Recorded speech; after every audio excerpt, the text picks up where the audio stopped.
మే మొదటి వారంలో ముహూర్తం చూసుకొని పార్టీ పేరు ప్రకటిస్తామని తెలిపారు.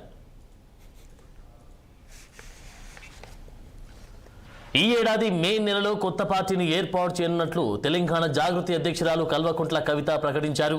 మే మొదటి వారంలో ముహూర్తం చూసుకొని పార్టీ పేరు ప్రకటిస్తామని తెలిపారు. హైదరాబాద్లో నిర్వహించిన మీడియా సమావేశంలో ఆమె మాట్లాడారు. పార్టీ పేరులో తెలంగాణ ఉంటుందని చెప్పారు. ఎన్నికల్లో సిద్దిపేట బోధన్లో ఒక చోటు నుంచి తాను పోటీ చేస్తానని తెలిపారు. మొదటి చాయిస్ సిద్దిపేట అని కవిత చెప్పారు.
ఈ ఏడాది మే నెలలో కొత్త పార్టీని ఏర్పాటు చేయనున్నట్లు తెలంగాణ జాగృతి అధ్యక్షురాలు కల్వకుంట్ల కవిత ప్రకటించారు.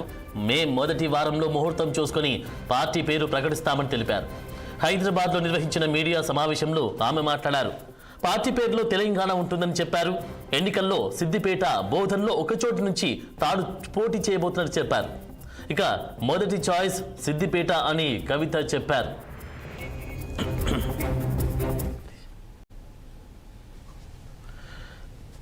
రైట్, ఇక ఇదే అంశానికి సంబంధించి తాజా అప్డేట్స్ మా స్పెషల్ కరెస్పాండెంట్ కృష్ణహరి అందిస్తారు. కృష్ణహరి.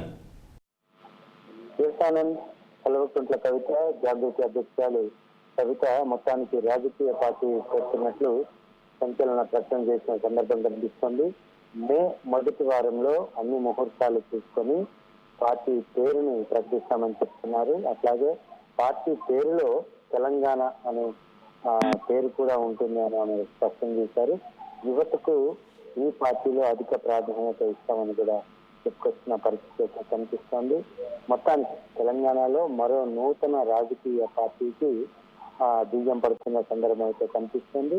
ఇక తెలంగాణలో రాజకీయ వ్యాక్యూమ్ ఉందని కూడా ఆవిడ భావిస్తున్నట్లు కూడా తెలుస్తుంది.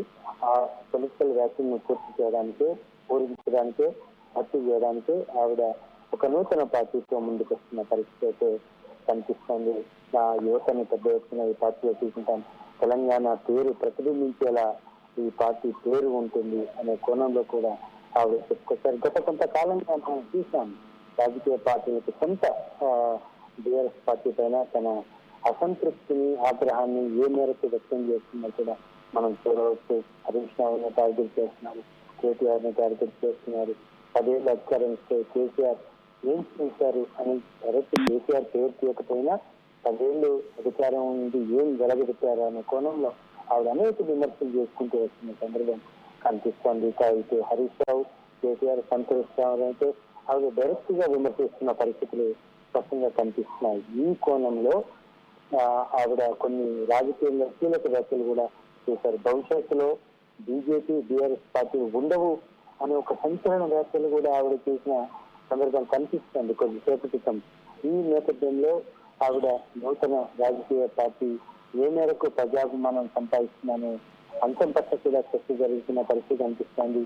ఏ ఎజెండాతో ఆవిడ ముందుకు వస్తుంది, అసలు ఆవిడ తీసుకున్న పాయింట్ ఏంటి, ప్రజలతో ఏ పాయింట్ తో ముందుకు వస్తుంది అనే కోణంలో కూడా చర్చ జరుగుతున్న పరిస్థితి కనిపిస్తుంది. చూడాలి, రాజకీయ పార్టీ పెట్టిన తర్వాత చాలా వరకు రాజకీయ పార్టీ సక్సెస్ కావు, కొన్ని కాలగర్భంలో కలిసిపోతుంటాయి. కొన్ని రాజకీయ పార్టీలు మాత్రమే నిలబడుతుంటాయి. మరి ఆల్రెడీ టీఆర్ఎస్ పార్టీలో క్రియాశీలకంగా 10 ఏళ్లు ఉన్న కవిత ఎంపీగా చేశారు. నిన్న దాకా ఎమ్మెల్సీ ఉన్నారు అదే పార్టీ నుంచి. మరి ఇప్పుడు అనివార్య కారణాల వల్ల బయటకు వచ్చి జాగృతి తరఫున కొన్ని రాజకీయ కార్యక్రమాలు నిర్వహిస్తున్నారు. అనేక సమస్యలపైన ఆవిడ ప్రత్యక్షంగా పోరాడుతున్నారు.